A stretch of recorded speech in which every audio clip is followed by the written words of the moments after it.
ಕೊಪ್ಪಳ ನಗರಸಭೆಯಲ್ಲಿ ಅನುದಾನ ದುರ್ಬಳಕೆ ಆಗಿರುವಂತ ಆರೋಪ ಕೇಳಿಬಂದಿದೆ. 2023-24ರ ನಗರಸಭೆ ಅನುದಾನದಲ್ಲಿ ದುರ್ಬಳಕೆ ಆಗಿರುವಂತ ಆರೋಪ ಇದು. 336 ಕಾಮಗಾರಿಗಳಲ್ಲಿ 10 ಕೋಟಿ ರೂಪಾಯಿಯನ್ನ ದುರ್ಬಳಕೆ ಮಾಡಿಕೊಂಡಿದ್ದಾರೆ ಎನ್ನಲಾಗಿದೆ.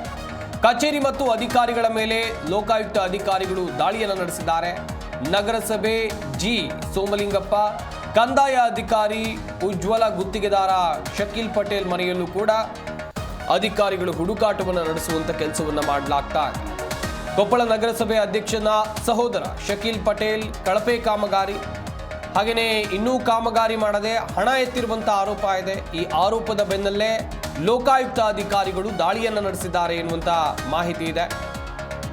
ಕಚೇರಿ ಮತ್ತು ಮನೆಗಳ ಮೇಲೆ ಲೋಕಾಯುಕ್ತ ಅಧಿಕಾರಿಗಳು ದಾಳಿಯನ್ನು ನಡೆಸಿ ಶೋಧ ಕಾರ್ಯವನ್ನು ನಡೆಸ್ತಾ ಇದ್ದಾರೆ. 2023-24ರ ನಗರಸಭೆ ಅನುದಾನದಲ್ಲಿ ಈ ಅನುದಾನವನ್ನು ದುರ್ಬಳಕೆ ಮಾಡಿಕೊಂಡಿರುವಂಥ ಆರೋಪ. ನಗರಸಭೆ ವ್ಯಾಪ್ತಿಯಲ್ಲಿ ಅಭಿವೃದ್ಧಿ ಕಾಮಗಾರಿಗಳಿಗಾಗಿ ಇದ್ದಂಥ ಹಣ ಅದು, ಆದರೆ ಅದನ್ನು ಬೇರೆ ರೀತಿಯಾಗಿ ಬಳಸಿಕೊಳ್ಳಲಾಗಿದೆ. ವೈಯಕ್ತಿಕ ಖರ್ಚಿಗೂ ಕೂಡ ಬಳಸ್ಕೊಂಡಿದ್ದಾರೆ ಎನ್ನುವಂಥ ಆರೋಪ ಇತ್ತು. ಹಾಗೆಯೇ 336 ಕಾಮಗಾರಿ, ಒಂದಲ್ಲ ಎರಡಲ್ಲ, 336 ಕಾಮಗಾರಿಗಳಲ್ಲಿ 10 ಕೋಟಿ ರೂಪಾಯಿ ಹಣವನ್ನು ದುರ್ಬಳಕೆ ಮಾಡಿಕೊಂಡಿದ್ದಾರೆ ನಗರಸಭೆಯವರು ಎನ್ನುವಂಥ ಆರೋಪಕ್ಕೆ ಸಂಬಂಧಿಸಿದಂತೆ ಲೋಕಾಯುಕ್ತ ಅಧಿಕಾರಿಗಳು ಮನೆ ಹಾಗೆಯೇ ಕಚೇರಿ ಮೇಲೆ ದಾಳಿಯನ್ನು ನಡೆಸಿ ಶೋಧ ಕಾರ್ಯವನ್ನು ಮುಂದುವರಿಸಿದ್ದಾರೆ. ದೃಶ್ಯಾವಳಿಗಳಲ್ಲೂ ಗಮನಿಸ್ತಾ ಇದ್ದೀರಾ. ಲೋಕಾಯುಕ್ತ ಅಧಿಕಾರಿಗಳು ದಾಖಲಾತಿಗಳ ಪರಿಶೀಲನೆಯನ್ನು ನಡೆಸ್ತಾ ಇದ್ದಾರೆ. ಇನ್ನೊಂದು ಕಡೆಯಲ್ಲಿ ನಗರಸಭೆ ಜಿ ಸೋಮಲಿಂಗಪ್ಪ, ಕಂದಾಯ ಅಧಿಕಾರಿ ಉಜ್ವಲ ಹಾಗೆಯೇ ಗುತ್ತಿಗೆದಾರ ಶಕೀಲ್ ಪಟೇಲ್ ಮನೆಯಲ್ಲೂ ಕೂಡ ಹುಡುಕಾಟವನ್ನು ನಡೆಸಲಾಗ್ತಾ ಇದೆ. ಕೊಪ್ಪಳ ನಗರಸಭೆ ಅಧ್ಯಕ್ಷನ ಸಹೋದರ ಈ ಶಕೀಲ್ ಪಟೇಲ್ ಕಳಪೆ ಕಾಮಗಾರಿ ಹಾಗೆಯೇ ಕಾಮಗಾರಿಯನ್ನು ಮಾಡದೆ ಬಿಲ್ ಎತ್ತಿರುವಂಥ ಆರೋಪ ಕೂಡ ಇದೆ.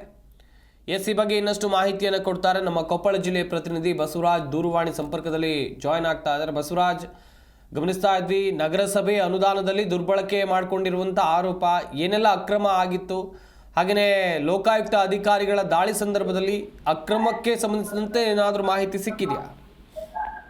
ಹೌದು ಹೇಳಿ, ಏನಂತಂದ್ರೆ ಕೊಪ್ಪಳ ನಗರಸಭೆಯ ಕಚೇರಿಯ ಮೇಲೆ ಬೆಳಗ್ಗೆ ಲೋಕಾಯುಕ್ತರು ದಾಳಿ ಮಾಡಿ ಶಾಕ್ ಕೊಟ್ಟಿದ್ದಾರೆ ಅಂತ ಹೇಳ್ಬೋದು. ಅಲ್ಲಿರ್ತಕ್ಕಂತಹ ಒಂದು ಡಿವೈಎಸ್ ಲೋಕಾಯುಕ್ತ ಡಿವೈಎಸ್ ವಸಂತ ಕುಮಾರ್ ಅವರ ನೇತೃತ್ವದಲ್ಲಿ ನಗರಸಭೆಗೆ ಒಂದು ದಾಳಿ ಮಾಡುವಂತ ಕೆಲಸವನ್ನು ಮಾಡ್ತಾರೆ. ಅಲ್ಲಿರ್ತಕ್ಕಂತಹ ಕಂದಾಯ ಅಧಿಕಾರಿ ಅಂದ್ರೆ ನಗರಸಭೆ ಜೆ ಸೋಮಲಿಂಗಪ್ಪ ಮತ್ತು ಕಂದಾಯ ಅಧಿಕಾರಿ ಉಜ್ವಲ್ ಗುತ್ತಿಗೆದಾರ ಶಕೀಲ್ ಪಾಟೀಲ್ ಅನ್ನುವಂಥವರ ಮೈ ಮೇಲೂ ಕೂಡ ಸಹ ಲೋಕಾಯುಕ್ತ ಅಧಿಕಾರಿಗಳು ದಾಳಿ ಮಾಡಿರ್ತಕ್ಕಂಥದ್ದು.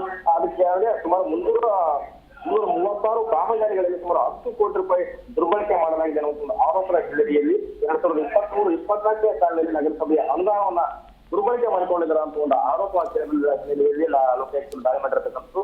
ಈಗಾಗಲೇ ಅಲ್ಲಿರ್ತಕ್ಕಂತಹ ನಗರಸಭೆಯ ಕಚೇರಿಯಲ್ಲಿ ಅದಕ್ಕೆ ಸಂಬಂಧಪಟ್ಟಿರ್ತಕ್ಕಂತಹ ದಾಖಲಾತಿಗಳನ್ನು ಕೂಡ ಈಗಾಗಲೇ ಅಧಿಕಾರಿಗಳು ಪರಿಶೀಲನೆ ಮಾಡಿರ್ತಕ್ಕಂಥದ್ದು. ಜೊತೆಗೆ ಸೋಮಲಿಂಗಪ್ಪ ಮತ್ತು ಉಜ್ವಲ್ ಮತ್ತು ಹಾಗೆ ಶಕೀಲ್ ಪಟೇಲ್ ಅವರ ಮನೆ ಮೇಲೂ ಕೂಡ ಈಗ ದಾಳಿ ಮಾಡತಕ್ಕಂಥ ಕೆಲಸವನ್ನು ಕೂಡ ಅಧಿಕಾರಿಗಳು ಮಾಡಿರ್ತಕ್ಕಂಥದ್ದು. ಮೊದಲು ಈಗ ಇಲ್ಲಿರ್ತಕ್ಕಂಥ ನಗರಸಭೆಯಲ್ಲಿ ಒಂದೊಂದು ಪ್ರತಿಯೊಂದು ಕೂಡ ಒಂದು ದಾಖಲಾತಿಗಳನ್ನ ಕೂಡ ಇವತ್ತು ಈಗ ಆಲ್ರೆಡಿ ಪ್ರತಿಯೊಬ್ಬ ಒಂದು ಲೋಕಾಯುಕ್ತ ಅಧಿಕಾರಿಗಳು ಇತ್ತೀಚೆಗೆ ಕೂಡ ತೆರೆದುಕೊಂಡು ಒಂದು ಕೆಲಸವನ್ನು ಕೂಡ ಮಾಡ್ತಕ್ಕಂಥದ್ದು. ಇದರಿಂದ ಇಲ್ಲಿ ಯಾರ್ಯಾರು ಇದರಲ್ಲಿ ಏನು 10 ಕೋಟಿ ರೂಪಾಯಿ ಅನುದಾನವನ್ನು ದುರ್ಬಳಕೆ ಮಾಡಿಕೊಂಡಂಥದ್ದು, ಯಾರ್ಯಾವಕ್ಕೆ ಅನುದಾನವನ್ನ ಯಾವ್ದಕ್ಕೆ ಬಳಸಿದಾರ ಅಥವಾ ಯಾರ್ಯಾರು ನೀಡಿ ಹಾಕಿದಾರೆ ಅನ್ನೋ ಒಂದು ಸತ್ಯಾಸತ್ಯತೆ ಲೋಕಾಯುಕ್ತ ಅಧಿಕಾರಿಗಳ ಬಯಲಿಗೆಳಬೇಕಾಗಿದೆ. ಕುಮಾರ್, ಥ್ಯಾಂಕ್ ಯು ಬಸವರಾಜ್ ತಮ್ಮ ಡೀಟೇಲ್ಸ್ಗಾಗಿ.